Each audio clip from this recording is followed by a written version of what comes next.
What is going on, you guys? Your boy Pony Montana, and in this video, we're going to be going over how to have a godlike user in Madden 24. This video is going to help you become a better user player in Madden. In pretty much every single Madden, it's the same kind of tips, but obviously we got to go over it every single year so the new people can get accustomed to what the new stuff is. Now, before I get into it, if you guys are new to the channel, do not forget to hit that subscribe button, like the video, comment down below anything you guys want to see on the channel. And if you guys have nothing to comment down below, well, just comment FTA because it's for the algorithm and it helps push these videos to more and more people. And the more people we reach, the more we grow, the more we grow, the more I could post, the more I post, the more we grow. I guess it's just hand in hand. So shout out to the boys, Little Man, Jeezy, Dean, Rise, Toby. Much love, you guys. Thank you so much. As always, the FTA squad, Josh, Magic, the Hit Stick. You guys are, returning once again. Can't thank you guys enough for becoming a part of the FTA squad. Now, we're going to improve your user in Madden 23. So, I said Madden 23 and Madden 24. And the first thing that we're going to be talking about, number one, get on a linebacker or someone in a linebacker position. So if I'm looking to add all of this stuff right here, as you can see, we are in the nickel 3-3. This is one of the most popular formations in Madden 24, just like last year as well. We audible down into nickel 3-3 cub. But one of the main things that you guys can do in these formations is put a safety in these things. So D-line users have no space in the competitive scene with the lack of mobility a D-lineman has. So if you want to have a top tier user in Madden, you have to get on either a linebacker with the ability lurker or a defensive back. Defensive backs have the ability to jump for passes without having the ability. So a lot of players prefer using a safety in that linebacker spot to take advantage of the speed and the jumps you get while using one. And any formation that has an extra DB on the field, any nickel, over G, dime, dollar, anything like that, you can substitute a safety in any of the middle linebacker spots to get a faster player, a speedy player as your user if you don't want to user a linebacker. Moral of this story, get off of the D-line. It is not going to help. So to substitute a safety in your middle linebacker position, if you guys want a faster player, you go to one of these nickel formations, big nickel, dime, dollar, so on and so forth. You press triangle or Y if you guys are on the Xbox, and you simply can substitute a safety in these positions. Right now, I already have two safeties in these positions, so I don't have to do that. But again, getting on a safety, a cornerback, a linebacker, somebody that's going to be able to be agile enough to go get it is going to be a huge thing. Now, this next one is probably one of the most important things in my opinion when you guys are usering, and that is the strafe mechanic. To strafe is to put your user in a better position to jump for passes. So I'm gonna go ahead and try to get a nice little animation here. I'm gonna try to throw it right to myself, but obviously I am playing with my own controller. And as you can see, just want to showcase exactly what the strafe looks like before I go into the complete details. So instant replay. The strafe is when you're kind of eyeing where the quarterback is. Pretty much, you're pretty much in a zone. But as you can see, we're gonna get the best animation. Even if I highballed this guy would have ended up grabbing this pass no matter what, simply because of how the user is. But to strafe is to put your user in a better position to jump for passes by jumping for the ball at the highest point. So there's a lot of situations where you end up in a high ball situation down the field. Someone ends up trying to lob a pass up. If you strafe, even if it's for a second, you end up putting yourself in a way better position to get an animation for your interceptions. But once you strafe, again, you're putting yourself in a better position to jump for passes. So you pretty much show off the ability to show that your defender can kind of hip turn. So if I showcase it here, like you see how I'm just pretty much able to run, you'll end up being able to change directions a lot faster. So to do this, you simply hold L2 or the left trigger while trying to run. So once I call a play, I'm going to go ahead and strafe. And as you can see, I'm going side to side, side to side, side to side. Now you want to sit there and you want to kind of let go of it. So I'm going to sit there and boom, and you can kind of like shift and kind of shift your hips, turn your hips a lot faster while strafing to get yourself in better position to actually go ahead and lurk. You even seem to get sort of like a slight speed boost when you're doing this, and you're trying to lurk 2 different routes.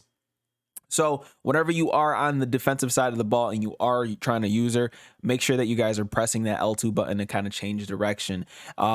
You can bait passers into throwing your way by doing that. So make sure you're in position to make the play before you hold strafe, or else your user will move too slow. Just like I kind of showed you, as soon as I press hike, if I hold L2, as you can see, he's moving very, very slow. Why? Because he's kind of, he's backpedaling and doing stuff like that. But it will kind of make you a little bit faster. But strafing will turn a lot of those 50-50 balls that are in the air into your favor. This is one of the biggest tips that I get interceptions a lot, especially if you have pick artist on your defenders. You will end up getting a lot more interceptions on the field simply by strafing the ball. Now, something that you can pair up with strafing is one of the most underrated mechanics in the game, simply because we as Madden players are very greedy, and that is swatting the ball. So if someone is going up for a pass, I'm going to try to do this again. If someone is going up for a pass, you can hold the square button to go ahead and swat the pass. Now I'm going to try to showcase an animation where we're swatting the pass. Now, granted, that is one of those situations where we're going to intercept that ball 9 times out of 10. I just wanted to showcase one of those animations that get you a swat. So again, this was a swat. The swat mechanic is probably the most underrated move in the game, simply because, again, we're greedy and we all try to go for the interception whenever we're close to the ball.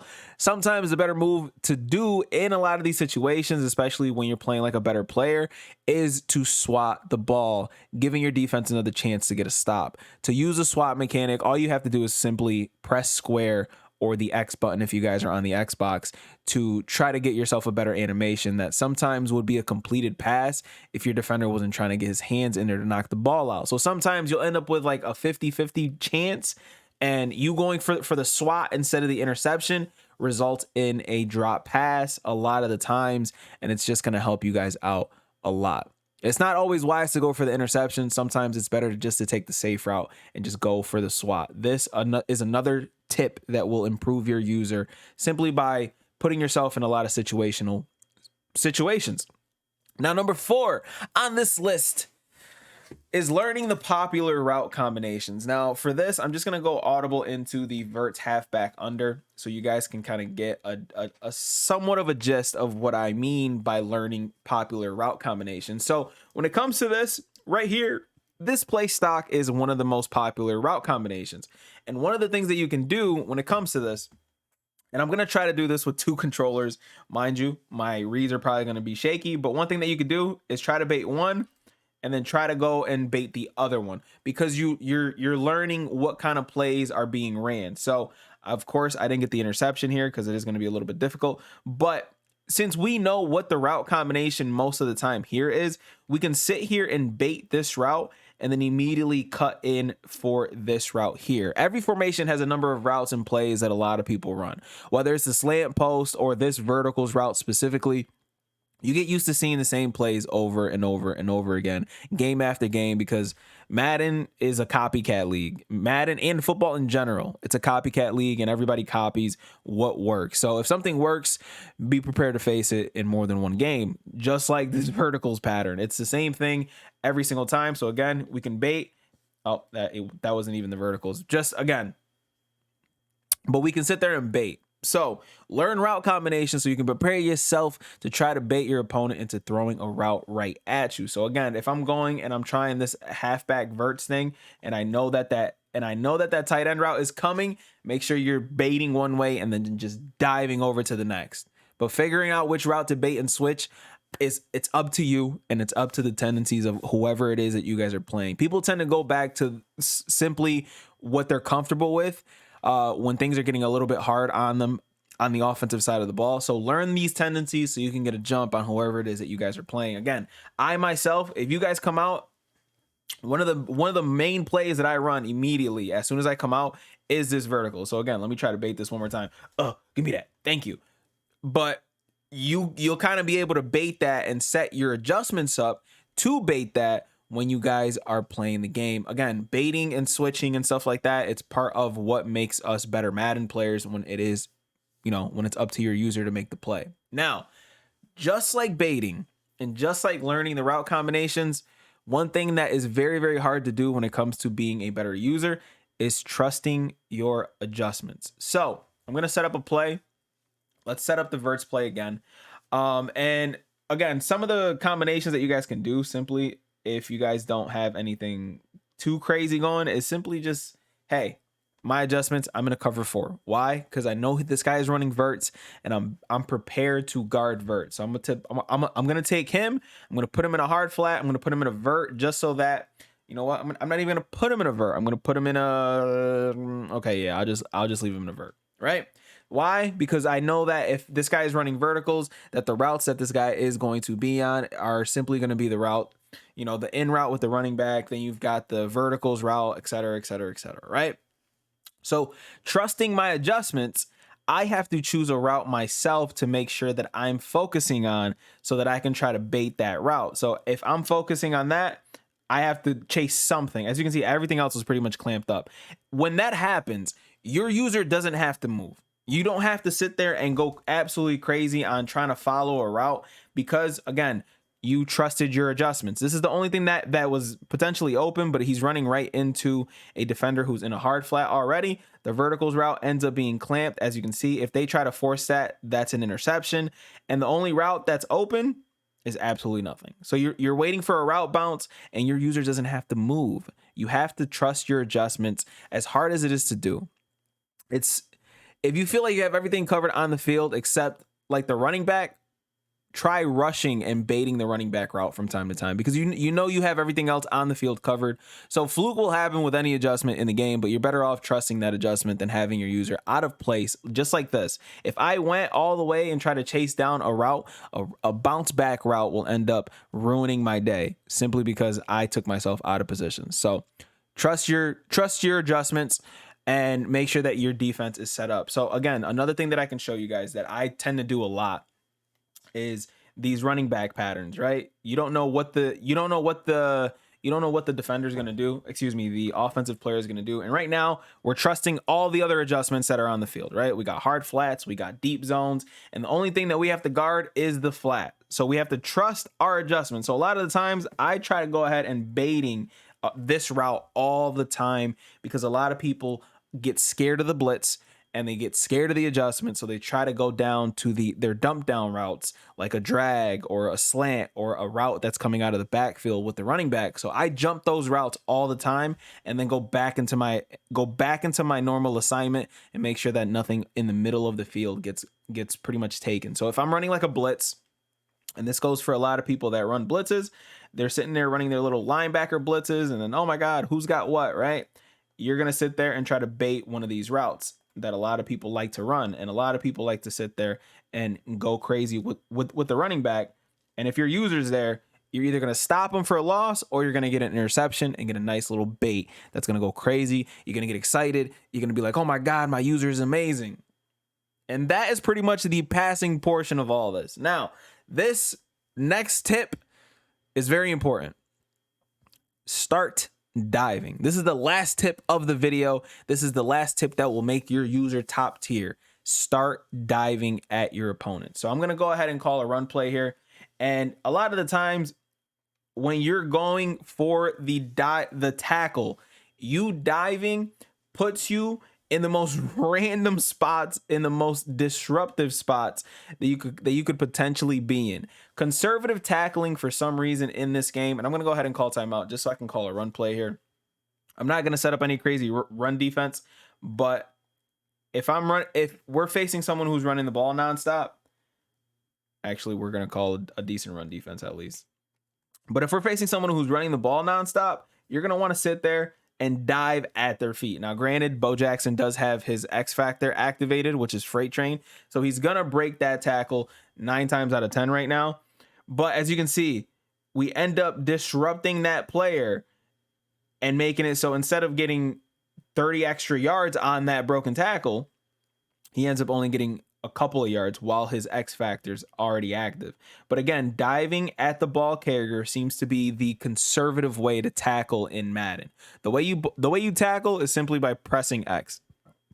Excuse me. So again, not everything is about baiting with your user. Sometimes you have to make a play and actually tackle the ball carrier. And if you go for a hit stick or a strip, for those of you guys who don't know, to strip is to press R1 or right bumper if you guys are on the Xbox. And to go for the hit stick, you simply just move your right stick up or down if you want to do a cut stick. Cut sticks do not result in fumbles, but hit sticks do. So again, you can potentially take yourself right out of the play by going for a hit stick or a strip. Now, one thing that you guys might be talking about is, oh my God, but what about conservative tackling? Conservative tackling, for some reason, it slows your user down so much this year that you're better off just diving at the opponent. So I'm going to go ahead and I'm going to press X. Look, my user completely stopped in his tracks trying to go ahead and conserve it. I literally just pressed X. And look at what my user did. I'm actually going to show the instant replay on this. So pressing X for a conservative tackle slows your user down so much. Look, he's literally stopped in his tracks. I can't move, and that's simply because I was pressing X. The ball carriers will run right past you if you're trying to conservative tackle them, and that's probably one of the most frustrating things in the game. You prevent this simply by diving at the ball carrier. Sometimes they get tripped up, and the tackle is made even easier. They get a fluky animation where they literally just like fall, and it looks like it's like a shoelace kind of thing, like they literally trip on your dive. But yeah, they get tripped up, and the tackle's made even easier for any nearby defenders. So diving is the better way to go. Yes, you can go for the hit stick or the strip for the chance at a higher reward, but diving at the ball carrier is you're going to get the best results, and you're going to get better tackling most of the time. I say that because fluke happens in every single Madden, and this is another one where it's literally just going to be one of those things that's going to annoy you if you're sitting there trying to conservative tackle and you end up getting juked out of your shoes because your guy's just literally just putting his hands up like he wants a hug. That is frustrating. So again, this is the last tip. Start diving at your opponents. It will make your life 10 times easier to actually tackle. That's all for this video. Hopefully you guys enjoyed these tips. Hopefully you guys become a better user in Madden by listening to these tips and bringing them onto the field with you. If you guys are looking to get better at Madden, make sure you guys are subscribed and check out some of the other videos on the channel if you're trying to take your game to the next level. My name is Tony Montana. Hopefully you guys enjoyed this video. I will see you guys in the next one, man. As always, 2 fingers, deuces, and peace out, you guys.